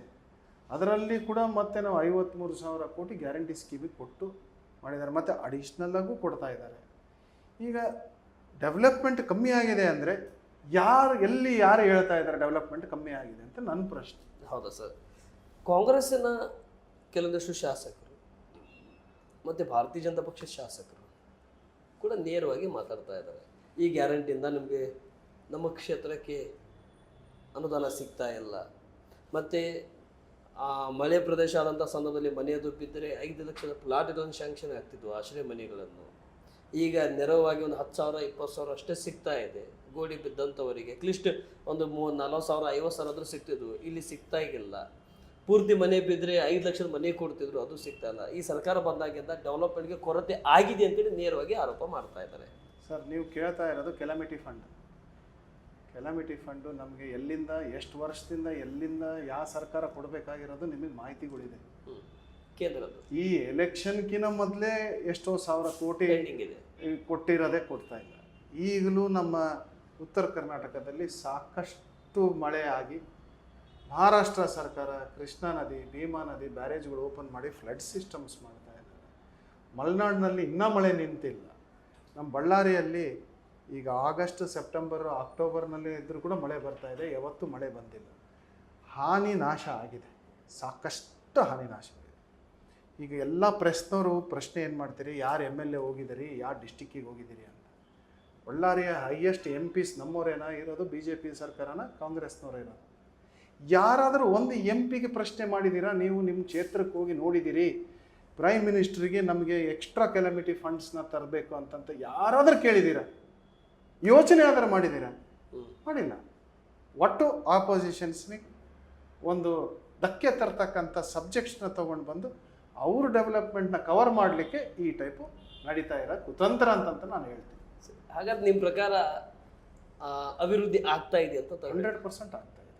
ಮತ್ತು ಇದು ಗ್ಯಾರಂಟಿಯಿಂದ ಗ್ಯಾರಂಟಿ ಹೇಳ್ತಾ ಇದ್ದಾರೆ, ಚುನಾವಣೆ ಬಂದ ಸಂದರ್ಭದಲ್ಲಿ ಹಾಕ್ತಾರೆ, ಹಬ್ಬಗಳ ಬಂದ ಸಂದರ್ಭದಲ್ಲಿ 2,000 ರೂಪಾಯಿ ಹಾಕ್ತಾ ಇದ್ದಾರೆ ಅಂತಾರೆ. ಮೊನ್ನೆ 4-5 ತಿಂಗಳಿಂದ ಪೆಂಡಿಂಗ್ ಉಳಿತು, ಈಗ ಪ್ರಾರಂಭ ಆಯಿತು. ಈ ರೀತಿ ಆಗುವುದನ್ನು ಕೂಡ ಮೈನಸ್ ಆಗ್ತಾ ಇಲ್ವಾ ಸರ್? ಮೈನಸ್ ಆಗ್ತಾ ಇಲ್ಲ ಸರ್. 2 ತಿಂಗಳ ಬಿಟ್ಟರು ಕೂಡ ಗ್ಯಾರಂಟಿ ಇದೆ, ದುಡ್ಡು ಬರುತ್ತೆ. ಪ್ಲ್ಯಾನ್ ಮಾಡ್ಕೊತಾ ಇದ್ದಾರೆ ಅವರು. ಹಬ್ಬಕ್ಕೆ ಬರುತ್ತೆ, ಏನು ಮಾಡಬೇಕು, ಇರ್ಲಾದ್ರನ್ನ ಕೊಡ್ತಾ ಇದ್ದೀವಿ ನಾವು. ಫಸ್ಟ್ ಆಗಿರೋ ಕಾರಣ ನಿಮಗೆ ಗೊತ್ತಿರಬೇಕು. ಬೆಲೆ ಏರಿಕೆ, BJP ಸರ್ಕಾರದ್ದು ಪ್ರಾಬ್ಲಮ್ಸು, ಬೆಲೆ ಏರಿಕೆ ಇಷ್ಟು ತೊಂದರೆ ಆಗಿರೋದ್ರಿಂದ ಅವರಿಗೆ ಬದುಕದೇ ಕಷ್ಟ ಆಗಿತ್ತು. ಅದನ್ನು ಚಿಂತನೆ ಇಟ್ಟುಕೊಂಡು ಗ್ಯಾರಂಟಿ ಸ್ಕೀಮ್ ಮಾಡಿ. ಒಂದು ದೊಡ್ಡ ಕುಟುಂಬ ಇದ್ದರೆ ಸಣ್ಣ ಕುಟುಂಬಕ್ಕೆ 10,000ವರೆಗೂ ಒಂದು ತಿಂಗಳಿಗೆ ಉಳಿತಾಯ ಇದೆ. ಅದರಿಂದ ಎಷ್ಟು ಅನುಕೂಲ ಇದೆ ಅವರಿಗೆ. ಎಷ್ಟು ಬೆಲೆ ಏರಿಕೆ ಏರಿಸಿದರೂ ಕೂಡ ಅವರು ಸಸ್ಟೇನ್ ಆಗಿದೆ. ನಮ್ಮದು ಕರ್ನಾಟಕದ ಪರ್ ಕ್ಯಾಪಿಟ ಇನ್ಕಮ್ ನೀವು ಗೊತ್ತಿದೆ, 2,04,000 ರೂಪಾಯಿ. ಯಾವ ಕಾರಣದಿಂದ? ಸ್ಪೆಂಡಿಂಗ್ ಕೆಪಾಸಿಟಿ ಕರ್ನಾಟಕದಲ್ಲಿ ಹೆಚ್ಚಾಗಿರೋದ್ರಿಂದ ದುಡಿಮೆ ಸರ್ಕ್ಯುಲೇಷನ್ ಆಗಿರೋದೇ ಎಕನಾಮಿ ಬೆಳೀತಾ ಇದೆ. ಅದೇ ಬೇರೆ ಅಲ್ಲಿ UPದಲ್ಲಿ ನಮ್ಮ ದುಡ್ಡೆಲ್ಲ ತೊಗೊಂಡೋಗಿ GSTಸ್ಗೆ ಇದೆಲ್ಲ ತೊಗೊಂಡೋಗಿ ನಮ್ಗಿನ್ನ 5 ಪಟ್ಟು ಕೊಟ್ಟರು ಕೂಡ ಅಲ್ಲಿ GDP ಬೆಳೀತಾ ಇಲ್ಲ, ಗ್ರಾಸ್ ಡೆವಲಪ್ಮೆಂಟ್ ಇಲ್ಲ, ಪರ್ ಕ್ಯಾಪಿಟಾನೂ ಇಲ್ಲ. ಯಾಕೆ?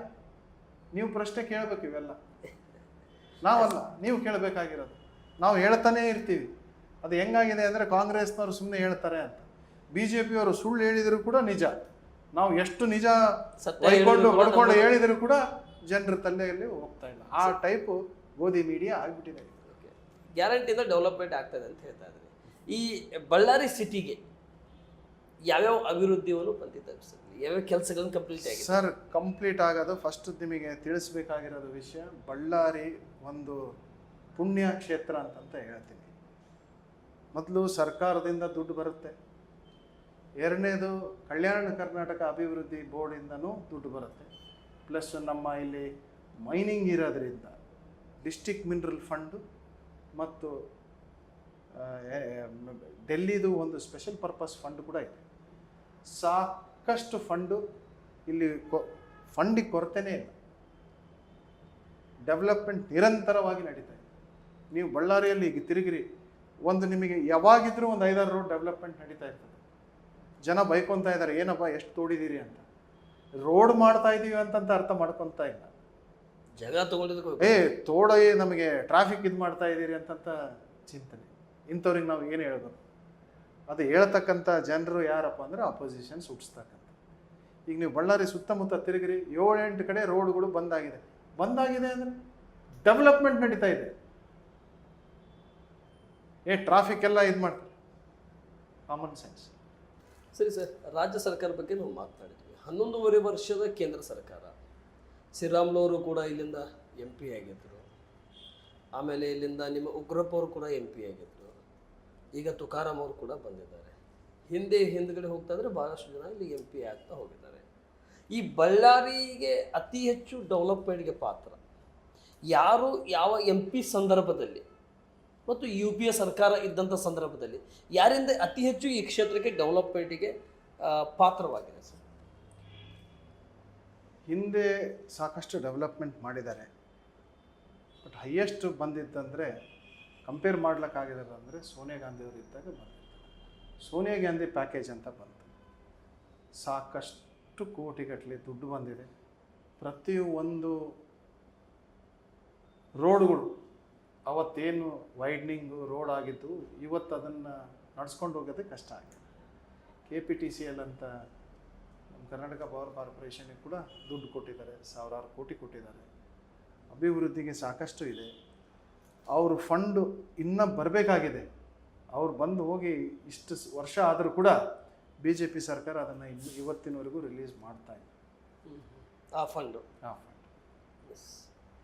ಸರಿ, ಈ ಮಧ್ಯದಲ್ಲಿ ನಿಮಗೆ ಈಗ ಬಂದಿರತಕ್ಕಂಥ MP ಅವರಿಂದ ಯಾವ್ಯಾವ ಫಂಡ್ ಬಂದಿರ್ಬೋದು ಅಂತ ತಿಳ್ಕೊಬೋದು? ಈಗ ಅವರು MP ಆಗಿ ಒಂದು ವರ್ಷ ಕೂಡ ಆಗಿಲ್ಲ, 1.5 ವರ್ಷ ಆಯ್ತು ಸರ್. ಹಾರ್ಡ್ಲಿ ಆಗಿದೆ. ಆದರೂ ಕೂಡ ಬಳ್ಳಾರಿಯಲ್ಲಿ ಇಡೀ ಡಿಸ್ಟಿಕ್ಕಿಗೆ ಅವರು ಒಂದು ಕೆಲಸಸ್ಥರು, ಕಾಮನ್ ಮ್ಯಾನ್, ಒಳ್ಳೆ ಕೆಲಸಸ್ಥರು. ನಮಗೆ ಒಂದು ಹೆಮ್ಮೆ ಅವರು MP ಆಗಿರೋದ್ರಿಂದ. ಒಳ್ಳೆ ಕ್ಯಾಂಡಿಡೇಟ್ನ ಚೂಸ್ ಮಾಡಿ ಗೆಲ್ಲಿಸಿದ್ದೀವಿ ಕೂಡ. ಜನರಿಗೂ ಗೊತ್ತಿದೆ ಅವ್ರು ಕೆಲಸ ಮಾಡ್ತಾರಂತೆ. ಈಗ ಅಭಿವೃದ್ಧಿ ಕೆಲಸ ಆಗಲೇ ಡೆಲ್ಲಿಯಲ್ಲಿ ರೈಲ್ವೆ ಮಿನಿಸ್ಟ್ರಿಗಾಗಲಿ NH ಆಗಲಿ ಸಾಕಷ್ಟು ಜನರ ಹತ್ರ ಹೋಗಿ ಕಂಡು ನಮ್ಮ ಬಳ್ಳಾರಿಯ ಕೊರತೆಗಳು ರೋಡ್ದಾಗಲಿ ಎಲ್ಲ ಸಬ್ಜೆಕ್ಟ್ಸ್ ಎತ್ತಿದ್ದಾರೆ. ಈಗ ಕಳೆದ 20 ವರ್ಷದಿಂದ ನಮ್ಮದು NH ಆಗಿದೆ, ಇವತ್ತಿನವರೆಗೂ ಕಂಪ್ಲೀಟ್ ಆಗಿಲ್ಲ. ರೈಲ್ವೆ ಪ್ರಾಬ್ಲಮ್ಸ್ ಇದೆ, ಇವತ್ತಿನವರೆಗೂ ಕಂಪ್ಲೀಟ್ ಆಗಿಲ್ಲ. ನಮ್ಮದು ಮೈನಿಂಗ್ ಇರ್ತಕ್ಕಂಥ ಇದರಲ್ಲಿ ಸಾಕಷ್ಟು ಇಲ್ಲಿಂದ ಹಣ ಬಂದಿದೆ ಡೆಲ್ಲಿಗೆ. ಐರನ್ ಓರ್ ಎಕ್ಸ್ಪೋರ್ಟ್ಸಿಂದ one of the highest revenue junctions ಇದು. ಕೊಟ್ಟಿಲ್ಲ ಏನು, ನಮಗೆ ಅನುದಾನನೇ ಇಲ್ಲ. ನಮ್ಮ ಬಳ್ಳಾರಿಗೆ ಇವತ್ತಿನವರೆಗೂ ಡೆಲ್ಲಿಗೆ ಹೋಗ್ಬೇಕಪ್ಪ, ಬಾಂಬೆಗೆ ಹೋಗಬೇಕು, ಟ್ರೈನ್ಸ್ ಫೆಸಿಲಿಟೀಸೇ ಇಲ್ಲ. ಗುಂತ್ಕಲ್ ಮೇಲೆ ಹೋಗ್ತವೆ, ಹುಬ್ಳಿ ಮೇಲೆ ಹೋಗ್ತವೆ ಹೊರತು ಬಳ್ಳಾರಿ ಮೇಲೆ ಯಾವುದೂ ಹೋಗಲ್ಲ. 4 ಟ್ರೈನ್ ಅಲ್ಲಿ ಹೋದರೆ ಒಂದು ಡೈವರ್ಟ್ ಮಾಡಿರಿ ಅಂದರೆ ಇವತ್ತಿನವರೆಗೂ ಮಾಡ್ತಾ ಇದೆ. ಸೊ ಆ ಕಾರಣದಿಂದ ಡೆವಲಪ್ಮೆಂಟು ಸ್ವಲ್ಪ ಸಾಕಷ್ಟು ಡೆವಲಪ್ಮೆಂಟ್ ಡೌನ್ ಇದೆ, ಅದು ಕುಂಠಿತವಾಗಿದೆ. ಸರಿ, ಓಕೆ. ಈ ಮಧ್ಯದಲ್ಲಿ ಡೆವಲಪ್ಮೆಂಟ್ ವಿಷಯ ಇದ್ದಂಥ ಸಂದರ್ಭದಲ್ಲಿ ನಿಮ್ಮ ಕೇಂದ್ರ ನಾಯಕರು ಮತ್ತು ರಾಜ್ಯದ ನಾಯಕರು ಕೂಡ ಓಟ್ ಚೋರ್ ಆಗಿದೆ ಅಂಥೇಳಿ ಒಂದು ವಿಷಯಗಳನ್ನು ಪ್ರಸ್ತಾವನೆ ಮತ್ತು ಎಲ್ಲ ಕಡೆ ಪ್ರಸ್ತಾವನೆ ಹೊರಗಡೆ ಬರ್ತಾ ಇದೆ.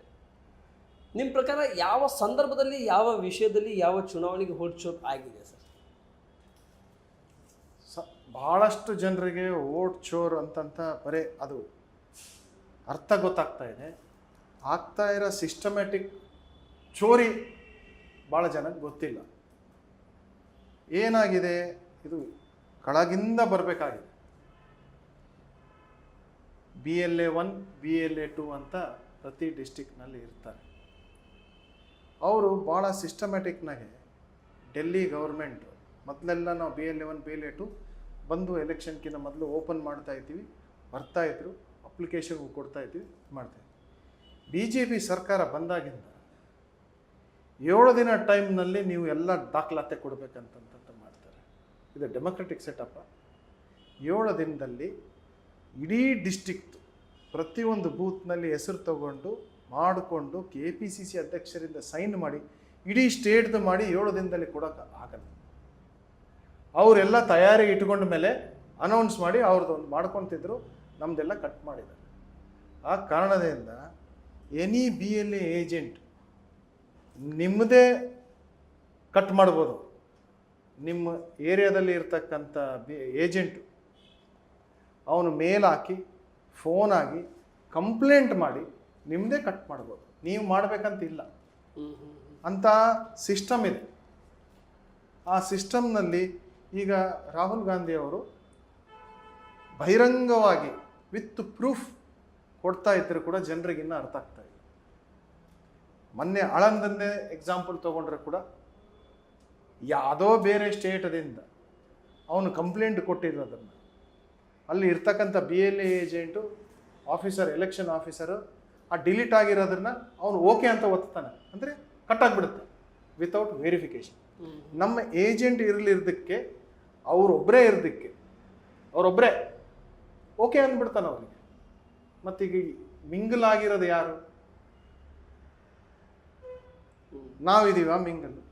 ಡಿಲೀಟ್ ಮಾಡಿದವರು ಯಾರು ಅಂತ ಫೋನ್ ನಂಬರ್ ಕೇಳಿದರೆ ಎಲ್ಲ dummy phones, temporary numbers, scrap phones ಮಾಡಿ ಇಟ್ಟಿದ್ದಾರೆ. ಈಗ ಇಂಥ ಲೆಕ್ಕದಲ್ಲಿ ಇನ್ನು ನಮಗೆ ನನ್ನ ತಿಳಿದ ಮಟ್ಟಿಗೆ ಮೇಲೆ ಮೇಲೆ ಅರ್ಥ ಆಗ್ತಾ ಇದೆ. ಇನ್ನು ಕಳಕಳ ಮಟ್ಟಕ್ಕೆ ಹೋದಂಗೆಲ್ಲ ಇದನ್ನು ಡೀಪಾಗಿ ಹೋದರೆ ಇನ್ನೂ ಎಷ್ಟು ಸ್ಕ್ಯಾಮ್ ಇದೆ ಅನ್ನೋದು ಗೊತ್ತಿಲ್ಲ. ಬಟ್ ಇದು ಅವ್ರು ಕೊಡ್ತಕ್ಕಂಥ ವಿಷಯ ಸಂಬಂಧಪಟ್ಟಂಗೆ ನಮಗಂತೂ ಅರ್ಥ ಆಗಿದೆ, ಇದಂತೂ ಸ್ವಲ್ಪ ಮೋಸ ಹೋಗಿದೆ ಅಂತ ಹೊಡ್ಶುರು ಆಗಿದೆ. ಮತ್ತು ಅದರ ಜೊತೆಯಲ್ಲೂ ಕೂಡ ಈ ನಿಮ್ಮ ರಾಜ್ಯ ಸರ್ಕಾರ ಮತ್ತು ಕ್ಯಾಬಿನೆಟ್ನಲ್ಲಿ ಪಾಸ್ ಮಾಡಿರ್ತಕ್ಕಂಥ EVM ಬದಲವಾಗಿ ಬ್ಯಾಲೆಟ್ ಪೇಪರ್ ಬರಬೇಕಂತೇಳಿ ಹೇಳ್ತಾ ಇದ್ದಾರೆ. ಸೊ ಟೆಕ್ನಾಲಜಿಯಲ್ಲಿ ಮುಂದೆ ಹೋಗುವಂಥ ಸಂದರ್ಭದಲ್ಲಿ ಮತ್ತೆ ಮರಳಿ ವಾಪಸ್ ಬಂದು ಹೆಬ್ಬಟ್ಟು ಹತ್ತುವುದು, ಶೈ ಹಚ್ಚಿಸ್ಕೊಳ್ಳೋದು, ಇದು ಸರಿನಾ ಸರ್? ಇದು ಈಗ ನಾವು ಡೆವಲಪಿಂಗ್ ಕಂಟ್ರಿನ, ಡೆವಲಪ್ಡ್ ಕಂಟ್ರೀಸೇ ಇನ್ನು ಬ್ಯಾಲೆಟ್ನಲ್ಲಿದ್ದಾವೆ, ಗೊತ್ತಿದೆನಾ? ಗೊತ್ತು. ಯಾವ ಕಾರಣಕ್ಕೆ? ಇದೇ ಕಾರಣಕ್ಕೆ. ಡೆವಲಪ್ಡ್ ಆಗಿರೋದು ಏನೋ ನಾವು ಡೆವಲಪಿಂಗ್ ಅಂತೀವಿ. ಅಂಥ ರಾಜ್ಯಗಳಲ್ಲಿ, ಯುರೋಪ್ನಲ್ಲಿ, ಅಮೆರಿಕದಲ್ಲಿ ಸಾಕಷ್ಟು ಕಡೆ ಇನ್ನು ಬ್ಯಾಲೆಟೇ ನಡೀತಾ ಇದೆ. ಅದು ಈ ಒಂದು ಕೊರತೆಯಿಂದ ನಾವು ಬ್ಯಾಲೆಟ್ ಮಾಡಿ ಒಂದು ಪ್ರಯತ್ನ ನೋಡೋದು ತಪ್ಪೇನಿಲ್ಲ ಅಲ್ಲ ಸರಿ. ಆ ಪ್ರಯತ್ನ ಅಂತೀರಿ, ಮತ್ತೆ 140 ಗೆದ್ರಲ್ಲ ಸರ್, ಅದು ಹೇಗೆ? ಅಂದರೆ ನಾವು ಯಾವ ಲೆಕ್ಕದಲ್ಲೇ ಗೆಲ್ಲಬೇಕಾಗಿತ್ತಂತ ನೀವು ಅರ್ಥ ಮಾಡ್ಕೋಬೇಕು. ಎಂಥ ವೇವ್ ಇತ್ತು, ಆ ವೇವ್ನ ಎಷ್ಟು ಕಟ್ ಮಾಡಿದ್ದೀರಿ ಅಂತಂತ ನೀವು ಅರ್ಥ ಮಾಡ್ಕೋಬೇಕು. ಗೆದ್ದಿರೋದು ಇಂಪಾರ್ಟೆಂಟ್ ಅಲ್ಲ. ಅಂದರೆ ನಾವು ಎಷ್ಟು ಲೀಡ್ನಲ್ಲಿ 50 ಸಾವಿರದಿಂದ ಗೆಲ್ಲಬೇಕಾಗಿರೋದು 10 ಸಾವಿರದಿಂದ ಗೆದ್ದಿದ್ದೀವಿ. ಅಷ್ಟು ವೇವ್ ಇರೋದನ್ನು ಕಟ್ ಆಗಿರೋದ್ರಿಂದ ನೀವು ಗೆದ್ದಿದ್ದೀರಿ ಅಂತ ಹೇಳ್ತಾ ಇದ್ದೀರಿ, ಎಷ್ಟರಿಂದ ಗೆಲ್ಲಬೇಕಾಗಿರೋದಂತ ಕೇಳ್ತಾ ಇಲ್ಲ ನೀವು. ಅಂದರೆ ನಿಮಗೆ ಗೆಲುವಿಗಿಂತ ಲೀಡ್ ಇಂಪಾರ್ಟೆಂಟ್ ಅಲ್ಲ, ಅಷ್ಟು ಲೀಡ್ನಲ್ಲಿ ಇತ್ತು ವೇವ್ ನಮ್ಮದು, ಗೆದ್ದಿದ್ದೀವಿ, ಇನ್ನೂ ಗೆಲ್ಬೋದಿತ್ತು.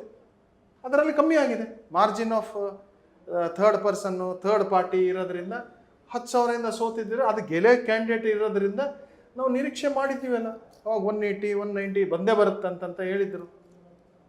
ಗ್ಯಾರಂಟಿ ಇತ್ತು, ಹೋಯ್ತು. ಎದಕ್ಕೆ ಹೋಯ್ತು ಅಂದರೆ ಆ 40 ಸೀಟೋ 30 ಸೀಟೋ ಎಷ್ಟು ಓಟ್ ಅಂತರದಿಂದ ಹೋಗಿದೆ. ಒಂದು 3-4 ಸಾವಿರ ಹೋಗಿದ್ರೆ ಅದು ಗ್ಯಾರಂಟಿ ಓಟ್ ಚೋರಿಯಿಂದ ಅಂತಂತ ಹೇಳ್ತೀವಿ ನಾವು. ಬರೀ ಓಟ್ ಚೋರಿ ಅಂತ ಮಾತಾಡ್ತಾ ಇಲ್ಲ, ಅಡಿಷನ್ಸ್ ಕೂಡ ಇದೆ ಅದರಲ್ಲಿ. ಚೋರಿ ಪ್ಲಸ್ ಅಡಿಷನ್ ಎರಡೂ ಮಾಡ್ತಾ ಇದ್ದಾರೆ. ಸರಿ, ನಿಮ್ಮ ಹೋರಾಟ ಸತತವಾಗಿ ಎಲ್ಲಿವರೆಗೆ ನಿಮ್ಮ ಹೋರಾಟ ಇರುತ್ತೆ ಸರ್? ಇದ್ರ ಈ ಧ್ವನಿ ಓಟ್ ಚೋರು ಬ್ಯಾಲೆಟ್ ಪೇಪರ್ ಬಗ್ಗೆ ಸರ್, ಇದು one of the subjects. Vote ಚೋರು ಇದು ಒನ್ ಆಫ್ ದಿ ಸಬ್ಜೆಕ್ಟ್ಸ್. ಈಗ ಎಲ್ಲಿವರೆಗೆ BJP ಅವರು ತಪ್ಪು ಮಾಡ್ಕೊತ ಹೋಗ್ತಾರೆ, ನಾವು ನಿರಂತರವಾಗಿ ಹೋರಾಟ ಅಂತೂ ಕಂಟಿನ್ಯೂ ಇರುತ್ತೆ. ಅವರು ನನ್ನ ಪರ್ಸ್ನಲ್ ವ್ಯೂನಲ್ಲಿ ಅವರು ವಂಡರ್ಫುಲ್ ಆಪೋಸಿಷನ್ಸು, ರೂಲಿಂಗ್ ಅಲ್ಲ. ವಂಡರ್ಫುಲ್ ಆಪೋಸಿಷನ್ಸ್ ಅವರು ಪ್ರಶ್ನೆ ಮಾಡೋದಕ್ಕೆ ಕರೆಕ್ಟ್, ಆಡಳಿತ ನಡೆಸಲಿಕ್ಕೆ ಅವರಿಗೆ ಯೋಗ್ಯತೆ ಇಲ್ಲ ಅಂತಂತ ಹೇಳ್ತೀವಿ. ಯಾಕಂದರೆ ನೀವು ಡಿಮಾನಿಟೈಸೇಷನಿಂದ ಹಿಡಿದು ಇವತ್ತಿನವರೆಗೂ ನೀವು ತೊಗೊಂಡ್ರೆ ಎಲ್ಲವೂ ರಿವರ್ಸೇ ಹೋಗಿದ್ದಾರೆ. GSTನೂ ರಿವರ್ಸ್ ಹೋಗಿದ್ದಾರೆ. ಡಿಮಾನಿಟೈಸೇಷನ್ ಮಾಡ್ತಕ್ಕಂಥ ಇವತ್ತು ನಿಮ್ಮ ಹತ್ರ 2,000 ರೂಪಾಯಿ ನೋಟು ಕೇಳಿದರೆ ಕೊಡ್ತೀರಾ? ಇಲ್ಲ. ನೀವು ಪ್ರಶ್ನೆನೇ ಮಾಡ್ತಾ ಇಲ್ಲ ಸರ್ಕಾರಕ್ಕೆ, ಎಲ್ಲಿದೆ ಅಪ್ಪ 2,000 ನೋಟು ಅಂತ ಕೇಳ್ತಾನೂ ಇಲ್ಲ. ನಮಗೆ ಹೋರಾಟ ಕೇಳ್ತಾ ಇದ್ದೀರಿ, ನಾವು ಹೋರಾಟ ಮಾಡಿ ಮಾಡಿ ಸಾಕಾಗಿ ಹೋಗಿದೆ. ಈಗ ನೀವು ಕೇಳಬೇಕೀಗ ಮೋದಿ ಅವರಿಗೆ. ನಾವು ಬರೀ ಮೋದಿ ಅವರು ಅಂತ ಹೇಳ್ತೀವಿ. I don't to use Modi. BJP ಸರ್ಕಾರದವರಿಗೆ, ಅವ್ರ ಚಿಂತಕರಿಗೆ, ಅವರು ಒಂದು ಮನುಷ್ಯ, ಅವರು ಸಾಕಷ್ಟು ಕೆಲಸ ಮಾಡಿದ್ದಾರೆ. ನಮ್ಮ ಪ್ರೈಮ್ ಮಿನಿಸ್ಟರ್ ರೆಸ್ಪೆಕ್ಟ್ ಇದೆ. ಪ್ರೈಮ್ ಮಿನಿಸ್ಟರ್ ಅಂತ ಇಡೀ ಇಂಡಿಯಾಗೆ ಪ್ರೈಮ್ ಮಿನಿಸ್ಟರ್ ಅವರು. ಕಾಂಗ್ರೆಸ್ಸಿಗಾಗಲಿ BJPಗಾಗಲಿ ರೆಸ್ಪೆಕ್ಟ್ ಮಾಡ್ತೀವಿ. ಅವರು ಇಂಪ್ಲಿಮೆಂಟೇಷನ್ ಪ್ರೋಗ್ರಾಮ್ಸ್ ಇದೆ, ಅದನ್ನು ನಾವು ಖಂಡಿಸ್ತೀವಿ. ಸರ್, ಈ ಡಿಲಿಮಿಟೇಷನ್ ಬಗ್ಗೆ ನಿಮ್ಮ ವಿಚಾರ ಏನು ಸರ್? 26-27ರಲ್ಲಿ ಡಿಲಿಮಿಟೇಷನ್ ಆಗುವಂಥ ಸಾಧ್ಯತೆಗಳ ಲಕ್ಷಣಗಳನ್ನು ಕಂಡು ಬರ್ತಾ ಇದೆ. ಹೊಸದಾಗಿ ಸೃಷ್ಟಿಯಾಗುವಂಥ ಕ್ಷೇತ್ರಗಳನ್ನು ಕೂಡ ಬರುವಂಥ ಸಾಧ್ಯತೆ ಇದೆ. ಮತ್ತು 33% ಮಹಿಳಾ ರಿಸರ್ವೇಷನ್ ಬರುವಂಥ ಸಾಧ್ಯತೆಗಳಿದ್ದಾವೆ. ಮತ್ತು ಜನರಲ್ ಕೆಲವೊಂದಷ್ಟು ಕ್ಷೇತ್ರಗಳನ್ನು ಕೂಡ SC ST ಮತ್ತು ಜನರಲ್ ಆಗುವಂಥ ಸಾಧ್ಯತೆಗಳಿದ್ದಾವೆ. ಇದರ ಬಗ್ಗೆ ನಿಮ್ಮ ವಿಚಾರ ಏನಿದೆ ಸರ್? ಸರ್, ಇದು 25 ವರ್ಷದ ಹಿಂದೆ 25 ಇಯರ್ಸ್ ರಿಸರ್ವೇಷನ್ಸ್ ಅಂತಂತ ಆವಾಗಲೇ ಸರ್ಕಾರ ಮಾಡಿರ್ತದೆ. ಈಗ 20 ಇಯರ್ಸ್ ಆಗಿದೆ. ಇನ್ನೂ ಒಂದು ಟರ್ಮ್ ರಿಸರ್ವೇಷನ್ ನಡೀತೈತಂತ as per the books. But 2011 census ಆದಮೇಲೆ ಇವತ್ತಿನವರೆಗೂ ಸೆನ್ಸಸ್ ಆಗಿಲ್ಲ. ನಮ್ಮ ಮತ್ತೆ BJP ಸರ್ಕಾರದ ಮೇಲೆ ಹೇಳಬೇಕಾಗತ್ತೆ, ಇವತ್ತಿನವರೆಗೂ ಇನ್ನೂ ಸೆನ್ಸಸ್ ಮಾಡ್ತಾ ಇಲ್ಲ. ಆ ಸೆನ್ಸಸ್ ಆದಮೇಲೆ ಡಿಲಿಮಿಟೇಷನ್ಸ್ ಆಗಬೇಕು, ಅದು ಅವ್ರ ಇಚ್ಛೆ. ಡಿಲಿಮಿಟೇಷನ್ಸ್ ಆಗಬೇಕಾ ಆಗಬಾರ್ದು ಅನ್ನೋದು ಕೂಡ ಅವ್ರ ಡಿಸಿಷನ್. ನಾವು ಈಗಿಂದ ಹೋರಾಟ ಮಾಡ್ತಾ ಇದ್ದೀವಿ. ಮಾಡಿ ಸೆನ್ಸಸ್ಸು ಜನರಿಗೆ ಯಾವ ಜನರಲ್ಲೂ ಪಾಪ್ಯುಲೇಷನ್ ಯಾರು ಜನ ಇದೆ ಅವ್ರಿಗೆ ಅವಕಾಶ ಮಾಡಿಕೊಡಿ. Reservation SC ST minority OBC ಯಾರ್ಯಾರ್ದು ಪಾಪ್ಯುಲೇಷನ್ ಇದೆ ಅವ್ರಿಗೆ ಅವಕಾಶ ಸಿಗೋಂಥ ಒಂದು ಡೆಮೊಕ್ರೆಟಿಕ್ ಸೆಟಪ್ನಲ್ಲಿ ಮಾಡಿಕೊಡ್ರಿ. ಜನರಲ್ಗೂ ಡಿನೈ ಆಗ್ತಿರ್ಬೋದು, SCಗೂ ಡಿನೈ ಆಗ್ತಿರ್ಬೋದು, OBCಗೂ ಡಿನೈ ಆಗ್ತಿರ್ಬೋದು, STಗೂ ಡಿನೈ ಆಗ್ತಿರ್ಬೋದು. ಟ್ರೈಬಲ್ಸ್ ಸಾಕಷ್ಟು ಜನ ಇದ್ದಾರೆ, ಕೋಸ್ಟಲಲ್ಲಿದ್ದಾರೆ, ಟ್ರೈಬಲ್ ಏರಿಯಾಸ್ ಇದ್ದಾವೆ, ನಾರ್ತ್ ಈಸ್ಟ್ ಇದೆ, ಸಾಕಷ್ಟು ಜನ ಇದ್ದಾರೆ. ಅವ್ರಿಗೆ ಅವಕಾಶ ಕೊಡತಕ್ಕಂಥ ನೀವು ಒಂದು ಬೇಗವಾಗಿ ಅತಿ ವೇಗವಾಗಿ ನೀವು ಒಂದು ಅನಾಲಿಸಿಸ್ ಪ್ಲಸ್ ಸೆನ್ಸಸ್ ಮಾಡಿದರೆ ಎಲ್ಲರಿಗೂ ಒಂದು ಏನಂತೆ ಡೆಮೊಕ್ರೆಟಿಕ್ ಸೆಟಪ್ನಲ್ಲಿ ಅವಕಾಶ ಸಿಗುತ್ತೆ. Thank you sir. ಕೊನೆಯದಾಗಿ ನನ್ನ ಕೊನೆ ಪ್ರಶ್ನೆ, ಪ್ರಶಾಂತ್ ಅವರ ಮುಂದಿನ ನಡೆ ಯಾವ ಕಡೆ, ಯಾವ ರೀತಿ? ಸರ್, ನಾವು ಕಾಂಗ್ರೆಸ್ ಪಕ್ಷದಲ್ಲಿರೋರು. ನಮ್ಮ ತಾತ ಆಗಲಿ ನಮ್ಮ ಅವ್ವರಾಗಲಿ ತಮಗೆ ಹೇಳಿಲ್ಲ. ನಮ್ಮ ಅವ್ವ ಅವರು ಕೂಡ 2 ಸರಿ MLA, ನಮ್ಮ ಗ್ರ್ಯಾಂಡ್ ಫಾದರ್ ಕೂಡ 2 ಸರಿ MLA, ನಮ್ಮ ತಂದೆಯವರು 3 ಸರಿ MLA. ಎಲ್ಲ ನಾವು ಕಾಂಗ್ರೆಸ್ ಪಕ್ಷದ ಕಟ್ಟಾಳ. ಮಿನಿಸ್ಟ್ರಿ ಕೊಡ್ತೀವಿ, ಪೋಸ್ಟ್ ಕೊಡ್ತೀವಿ, ಪೋಸ್ಟ್ ಕೊಡಲ್ಲ, ಪೋಸ್ಟ್ ಮಾಡ್ತೀವಿ ಅಂತಂತ ನಾವು ಕಾಂಗ್ರೆಸ್ನಲ್ಲಿಲ್ಲ. ನಾವು ಕಾಂಗ್ರೆಸ್ನವರು. ಒರಿಜಿನಲ್ ಸಿದ್ಧಾಂತಗಳು, ಗಾಂಧಿ ಸಿದ್ಧಾಂತಗಳು, ಡೆವಲಪ್ಮೆಂಟ್ ಸಿದ್ಧಾಂತಗಳು, ಆ ಸಿದ್ಧಾಂತಗಳಿಂದ ಬದುಕ್ತಂಥ ಒಂದು ಫ್ಯಾಮಿಲಿ ನಮ್ಮದು. ಬೇರೆ ಜನ ಅಲ್ಲಿ ಹೋಗ್ತಾರೆ, ಇದು ಕೊಡಲಿದ್ರು ಇಲ್ಲಿ ಹೋಗ್ತಾರೆ, ನಮಗೆ ಏನು ಸಿಕ್ಕರೂ ಇಲ್ಲೇ ಇರ್ತೀವಿ, ಸಿಗಲಿದ್ರು ಇಲ್ಲೇ ಇರ್ತೀವಿ. ನಮ್ಮ ಕೈಯಿಂದ ಎಷ್ಟಾಗುತ್ತೆ ಅಷ್ಟು ಪಾರ್ಟಿ ಬೆಳವಣಿಗೆ, ಎಷ್ಟು ಕರೆಕ್ಟ್ ಜನ ಇರ್ತಾರೆ ಅವ್ರನ್ನ ಕರ್ಕೊಂಡು ಹೋಗಿ ಫೈಟ್ ಮಾಡೋ ಅಂಥ ಮನೋಭಾವನೆ ನಮ್ಮದು. Thank you sir. ಕೊನೆಯದಾಗಿ ನಮ್ಮ ನ್ಯೂಸ್ 43 ಇಂಡಿಯಾ ಮತ್ತು ಇನ್ ಸರ್ವೆ ಮುಖಾಂತರ ಇಷ್ಟೊತ್ತಿನವರೆಗೆ ತಮ್ಮ ಸಮಯ, ತಮ್ಮ ವಿಚಾರವನ್ನು ನಮ್ಮ ಜೊತೆ ಹಂಚಿಕೊಂಡ್ರೆ, ಬಳ್ಳಾರಿ ಸಿಟಿ ಕಾಂಗ್ರೆಸ್ ಪಕ್ಷದ ಅಧ್ಯಕ್ಷರಾಗಿ ಮತ್ತು ಮುಂದಿನ ಭವಿಷ್ಯದ ರಾಜಕೀಯ ಕಡೆಯಾಗಿರಲಿ ಮತ್ತು ಮುಂಬರ್ತಂಥ ಚುನಾವಣೆಯ ಮುಖ ಕಡೆ ಆಗಿರಲಿ, ಇವೆಲ್ಲ ಲೆಕ್ಕಾಚಾರವನ್ನು ನಮ್ಮ ಜೊತೆ ಸುಮಾರು ಹೊತ್ತಿನವರೆಗೆ ತಾವು ಸಮಯದಲ್ಲಿದೆ. ಕೊನೆಯದಾಗಿ ನಿಮ್ಮ ಕ್ಷೇತ್ರದ ಪ್ರತಿಯೊಂದು ಮತದಾರರಿಗಾಗಿರಲಿ ಅಥವಾ ನಿಮ್ಮ ಒಂದು ವೈಯಕ್ತಿಕ ಫಾಲೋವರ್ಸ್ಗಳಿಗಾಗಿರಲಿ ಮತ್ತು ನೀವು ಪಕ್ಷ ಕಟ್ಟಿರ್ತಕ್ಕಂಥ ಮತ್ತು ಪಕ್ಷ ಕಟ್ಟೋದಲ್ಲಿ ಪಕ್ಷ ಕಟ್ಟಿರ್ತಕ್ಕಂಥಕ್ಕೆ ನಿಮ್ಮ ಕೈ ಬಲಪಡಿಸ್ಲಿಕ್ಕೆ ಇಲ್ಲಿಯ ಪ್ರತಿಯೊಂದು ನಾಯಕರಿಗೆ, ಪ್ರತಿಯೊಂದು ಮುಖಂಡರಿಗೆ, ಪ್ರತಿಯೊಂದು ಮತದಾರರಿಗೆ ಒಂದು ಮೆಸೇಜ್ ಕೊಡೋದಾದರೆ ನಮ್ಮ ನ್ಯೂಸ್ 43 ಇಂಡಿಯಾ ಮತ್ತು ಇನ್ ಸರ್ವೆ ಮುಖಾಂತರ ಆ ಒಂದು ಸಂದೇಶ ಏನು ಕೊಡಲಿಕ್ಕೆ ಇಷ್ಟಪಡ್ತೀರಾ ಸರ್? ನಮ್ಮ ಬಳ್ಳಾರಿ ಜನತೆ, ಜನರು ಮತ್ತು ಕಾಂಗ್ರೆಸ್ ಪಕ್ಷದ ಎಲ್ಲ ಕಟ್ಟಾಳಗಳು, ನಿಷ್ಠಾವಂತರು, ಕಾರ್ಯಕರ್ತರಿಗೆ ಒಂದು ಮನವಿ ಏನಪ್ಪ ಅಂದರೆ, ನಮ್ಮ ಕಾಂಗ್ರೆಸ್ ಪಕ್ಷ ಒಂದು ದೊಡ್ಡ ಓಷನ್. ಪ್ರತಿಯೊಬ್ಬರು ಕೆಲಸ ಮಾಡಿದ್ದಾರೆ, ಪ್ರತಿಯೊಬ್ಬರು ಅದರಲ್ಲಿ ಅನುಭೋಗಿ ಆಗಿದ್ದಾರೆ, ಸಾಕಷ್ಟು ಕೆಲಸ ಮಾಡಿ ಸಾಕಷ್ಟು ಮೇಲ್ಮಟ್ಟಕ್ಕೆ ಬಂದಿದ್ದಾರೆ. ನಮ್ಮಲ್ಲಿ ಒಂದು ಕೊರತೆ ಏನಂದರೆ, ಎಲ್ಲರಿಗೂ ಗುರುತಿಸಿ ಒಂದು ಯಾವುದೇ ಸ್ಥಾನಮಾನ ಕೊಡಲಿಕ್ಕೆ ಆಗ್ತಾಯಿಲ್ಲ. ಒಂದು ದೊಡ್ಡದಾಗಿ ಸರ್ಕಾರ ಬಂದಾಗೆ ಎಲ್ಲರನ್ನೂ ಎತ್ಕೊಂಡು ಹೋಗಲಿಕ್ಕೆ ಎಲ್ಲರಿಗೂ ಕಷ್ಟ. ಸ್ವಲ್ಪ ತಾಳ್ಮೆ, ಸ್ವಲ್ಪ ನಿರಂತರವಾಗಿ ಕೆಲಸ ಮಾಡ್ಕೊತಾ ಇದ್ದರೆ ನಿಮಗೆ ಕಾಂಗ್ರೆಸ್ ಒಂದಿನ ಖಂಡಿತವಾಗಿ ಗುರುಸುತ್ತೆ. ಯಾರಿಗೂ ಬಿಟ್ಟಿಲ್ಲ, ಬಿಡೋದಿಲ್ಲ. ಸಮಯ ಕಾಲ ತಕ್ಕಂತೆ ಎಲ್ಲ ಜನರಿಗೂ ಎಲ್ಲ ಅವಕಾಶ ಸಿಗುತ್ತಂತ ಹೇಳಲಿಕ್ಕೆ ಇಚ್ಛೆಪಟ್ಟು, ನನ್ನ ಮತಕ್ಷೇತ್ರ ನಮ್ಮ ಬಳ್ಳಾರಿ ಕ್ಷೇತ್ರ ಅಂತಲ್ಲ, ಇಡೀ ರಾಜ್ಯಕ್ಕೆ ಆಗ್ತಿರ್ತಕ್ಕಂಥ ಇದು ವಿಷಯ. ಎಲ್ಲರೂ ತಾಳ್ಮೆಯಿಂದ ಇದ್ದರೆ ಎಲ್ಲರಿಗೂ ಸಿಗುತ್ತೆ ಅಂತಂತ ಹೇಳಲಿಕ್ಕೆ ಇಚ್ಛೆಪಡ್ತೀನಿ. Thank you. ತುಂಬ ಧನ್ಯವಾದಗಳು ಜಿಲ್ಲಾ ಅಧ್ಯಕ್ಷರೇ. ಇಷ್ಟೊತ್ತಿನವರೆಗೆ ನಿಮ್ಮ ಸಮಯ, ನಿಮ್ಮ ಯೋಚನೆ, ನಿಮ್ಮ ಆಲೋಚನೆ ಮತ್ತು ನಿಮ್ಮ ವಿಶ್ವಾಸ ಮತ್ತು ಮತಕ್ಷೇತ್ರ ಅನ್ನೋದಕ್ಕಿಂತ ಬಳ್ಳಾರಿ ಜಿಲ್ಲೆಗಿಂತ ಇಡೀ ರಾಜ್ಯದ ಬಗ್ಗೆ, ರಾಜ್ಯದ ದೂರದೃಷ್ಟಿಕೋನ ಇಟ್ಟುಕೊಂಡು ಮತ್ತು ನಿಮ್ಮ ಮಾತಿನ ಒಂದು ಉತ್ಸಾಹ, ನಿಮ್ಮ ಮಾತಿನ ಒಂದು ನಡೆ ಈಗಿನ KPCC ಅಧ್ಯಕ್ಷರಾಗಿರ್ತಕ್ಕಂಥ DK ಶಿವಕುಮಾರ್ ಅವರನ್ನೇ ಫಾಲೋ ಮಾಡುತ್ತೆ. ಅದೇ ಫಾಲೋವರ್ ರೂಪದಲ್ಲಿ ಮತ್ತು ತಂದೆಯ ಮಾರ್ಗದರ್ಶನ, ಅಜ್ಜವರ ನಡವಳಿಕೆ ಮತ್ತು ಮಾತೋಶ್ರೀಯ ಸಪೋರ್ಟು ಮತ್ತು ಎಲ್ಲವನ್ನು ಇಟ್ಕೊಂಡು ಕ್ಷೇತ್ರದಲ್ಲಿ ಅಧಿಕಾರ ಸಿಗಲಿಕ್ಕೂ ಇರಲಿ, ಅಧಿಕಾರಕ್ಕೆ ನಾವಲ್ಲ ಪಕ್ಷ ದುಡಿಮೆಗೆ ನಾವಿದ್ದೀವಿ ಅನ್ನುವಂಥ ವಿಷಯವನ್ನು ತಿಳಿಸುತ್ತಾ ಇಷ್ಟೊತ್ತಿನವರೆಗೆ ನಮ್ಮ ನ್ಯೂಸ್ 43 ಇಂಡಿಯಾ ಮತ್ತು ಇನ್ ಸರ್ವೆ ಮುಖಾಂತರ ತಮ್ಮ ಸಮಯವನ್ನು ಹಂಚಿಕೊಂಡಿದ್ದಕ್ಕೆ ಮತ್ತು ಆ ದೇವರು ನೀವು ಅಂದ್ಕೊಂಡಿರ್ತಕ್ಕಂಥ ಮತ್ತು ನೀವು ನೋಡಿರ್ತಕ್ಕಂಥ ಮತ್ತು ನೀವು ಮಾಡಬೇಕಂತೇಳಿ ಕನಸು ಕಂಡಿರ್ತಕ್ಕಂಥ ವಿಷಯಗಳನ್ನು ಆದಷ್ಟು ಬೇಗ ನಿಮಗೆ ತಲುಪಲಿ ಮತ್ತು ಇಷ್ಟೊತ್ತಿವರೆಗೆ ನಮಗೆ ಸಮಯ ಮಾಡಿಕೊಟ್ಟಿದ್ದಕ್ಕೆ ತುಂಬ ಧನ್ಯವಾದಗಳು. ನಮಸ್ತೆ, Jai Hind sir. Thank you sir. ನಮಸ್ಕಾರ.